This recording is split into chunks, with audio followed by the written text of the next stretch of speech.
10 नवंबर शाम को दिल्ली में रेड फोर्ट के पास सुनहरी मस्जिद पार्क लॉट से एक हुंडई i20 की गाड़ी बाहर निकलती है। ये गाड़ी लाल किले के पास से यू टर्न लेकर सीधा उसके सामने वाली सड़क पर जाती है। ये बहुत धीरे धीरे चलकर एक रेड लाइट पर जाकर रुक जाती है। Red light Lal Qila metro station के गेट नंबर 1 से बहुत नजदीक थी और कुछ ही सेकंड बाद एक बहुत बड़ा धमाका होता।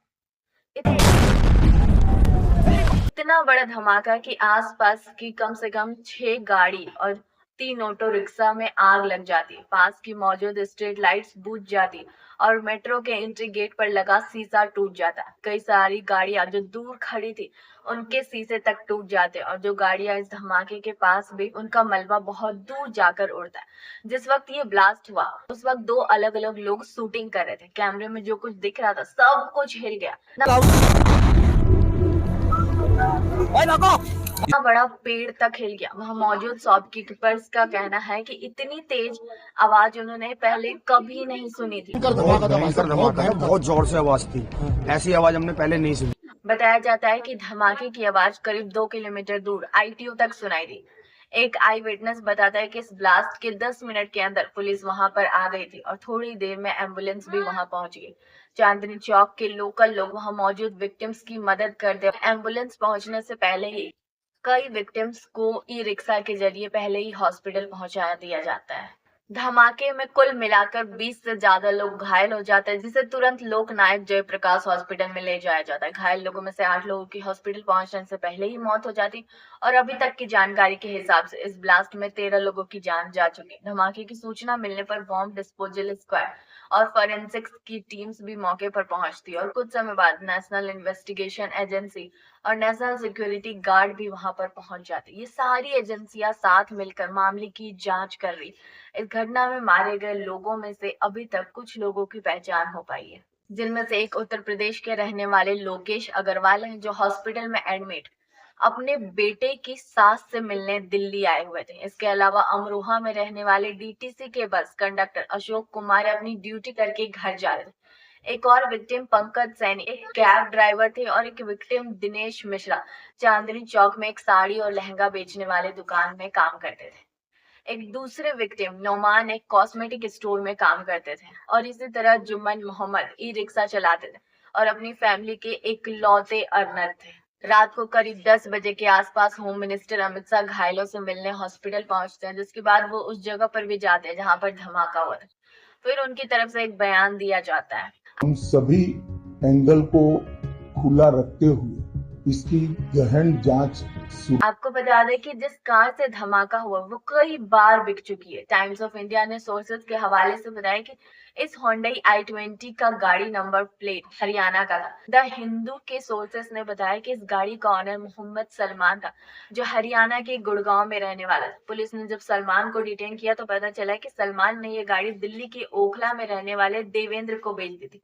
उसके बाद ये गाड़ी देवेंद्र ने अंबाला के किसी को बेच दी थी और उसके बाद ये गाड़ी और किसी और के पास गई। कुछ अखबारों के अनुसार यहाँ पर पुलवामा में रहने वाले तारिक का भी एंगल, उसे भी गाड़ी बेचा गया था। दिल्ली के बाद मुंबई समेत देश में कई जगह हाई अलर्ट घोषित कर दिया धमाके के बाद। हालांकि ऑफिशियली अभी तक कहा नहीं गया है कि ये आतंकी हमला था या कोई और एक्सीडेंट था, लेकिन कई ऐसी चीजें जो उसकी तरफ ही इशारा करती। सरकार अब इसे एक आतंकी हमला मानकर ही चल रही है।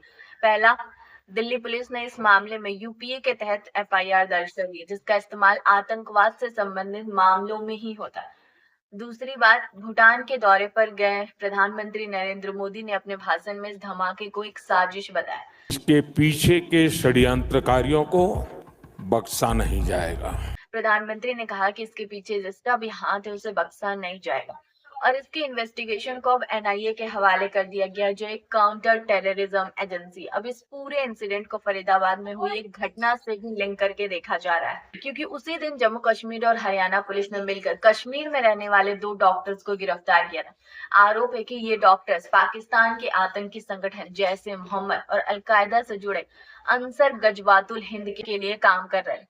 कुछ समय पहले श्रीनगर के नौगाम एरिया में जैसे मोहम्मद के सपोर्ट में कई पोस्टर्स लगाए गए थे। इन पोस्टर्स पर पुलिस और आर्मी को धमकी दी गई थी। जब जम्मू कश्मीर पुलिस ने जांच करी तो इसमें कांजीगुड़ के डॉक्टर आदिल मजिद रादर का नाम आया, जो उस वक्त उत्तर प्रदेश के सहारनपुर में एक हॉस्पिटल में काम कर रहा था। आदिल को सहारनपुर से गिरफ्तार किया जाता है और पता चलता है कि पिछले साल अक्टूबर तक यह अनंतनाग के गवर्नमेंट मेडिकल कॉलेज में काम करता था। जब पुलिस ने इस मेडिकल कॉलेज में आदिल का लॉकर चेक किया तो वहां से एक AK-47 मिली। फिर आदिल के जरिए पुलिस पुलवामा में रहने वाले डॉक्टर मुजामिल अहमद गनाई तक पहुंची, जो अभी फरीदाबाद की अल फालाह यूनिवर्सिटी एंड हॉस्पिटल में पढ़ता था। मुजामिल को डिटेन कर लिया गया था और उसके बयान के आधार पर फरीदाबाद के एक गांव में छापा मारा गया, जहां उसने किराए पर एक घर ले रखा था। इस घर में पुलिस को बहुत बड़ी मात्रा में एक्सप्लोसिव मिले हैं। अप्रोक्सीमेटली सैकड़ों किलो इन्फ्लेमेबल मटेरियल बरामद हुआ है, जो कि सस्पेक्टेड अमोनियम नाइट्रेट है। बाद में और रेड्स की गई तो एक्सप्लोसिव का नंबर हजारों किलो से ज्यादा बताया जा रहा है। इसमें अमोनियम नाइट्रेट होने का शक है, जिसे बम बनाने के लिए इस्तेमाल किया जाता है। इसके अलावा पुलिस ने यहाँ से एक walkie talkie, trimmers, batteries, remotes और कई किलो हैवी मेटल्स और इलेक्ट्रिक वायर जैसे बम बनाने वाले सामान को भी इकट्ठा किया गया। यहीं पर एक राइफल, 3 मैगजीन्स और एक पिस्तौल भी मौके पर मिली। ये सब देखकर एक बात तो साफ हो रही है कि बहुत बड़ी साजिश रची जा रही थी। फरीदाबाद में आतंक के आरोप में जो अरेस्ट में और दिल्ली में जो रेड फोर्ट ब्लास्ट हुआ, इन दोनों को एक साथ जोड़कर अब देखा जा रहा है। द इंडियन एक्सप्रेस ने जम्मू कश्मीर पुलिस के टॉप सोर्सेज के हवाले से बताया कि फरीदाबाद कि दिल्ली में जो ब्लास्ट हुआ वो फरीदाबाद में अरेस्टेड लोगों से कनेक्टेड। हालांकि इस बात को अभी तक ऑफिशियली कंफर्म नहीं किया गया सरकार के द्वारा, लेकिन इंडियन एक्सप्रेस के मुताबिक इस ग्रुप में मुजामिल और आदिल के अलावा 2 और डॉक्टर शामिल थे। इनमें से एक लखनऊ की महिला डॉक्टर है, जिसे गिरफ्तार किया जा चुका है, लेकिन एक डॉक्टर उमर नबी अपने साथियों की गिरफ्तारी के बाद गायब हो गया और इसी उमर नबी पर धमाके करने का शक है।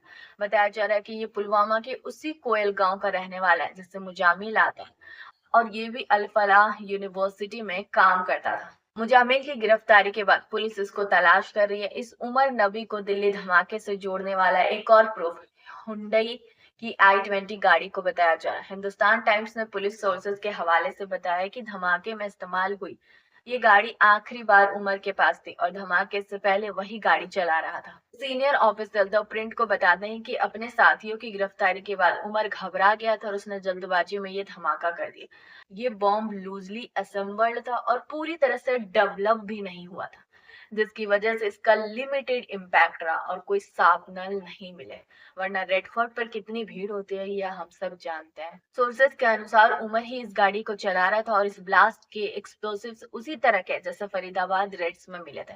पुलिस जांच कर रही है कि मारे हुए लोगों में उमर शामिल है या नहीं। इसके लिए इसकी मां का DNA सैंपल भी लिया गया है। दिल्ली में हुई ये घटना बेहद दिल दहला देने वाली है। कई मासूम लोगों की जान चली गई, कितने परिवार उजड़ गए। आतंकवादियों का मकसद होता है देश में आतंक फैलाना, और ऐसे समय में हमें जरूरी होता है एक दूसरे के साथ खड़े रहना। कई सारे कमेंट्स मैंने सोशल मीडिया पर देखे कि यार इलेक्शंस अगले दिन थी, उससे पिछली रात को धमाका हुआ है, तो पक्का है इसके बीच कोई कनेक्शन हो। इस तरीके से बिना किसी सबूत के कंक्लूजन पर पहुंचना बहुत गलत बात है। वीडियो बनाने में काफी मेहनत लगी। आपको अगर अच्छी लगे तो शेयर जरूर कीजिएगा और सब्सक्राइब भी।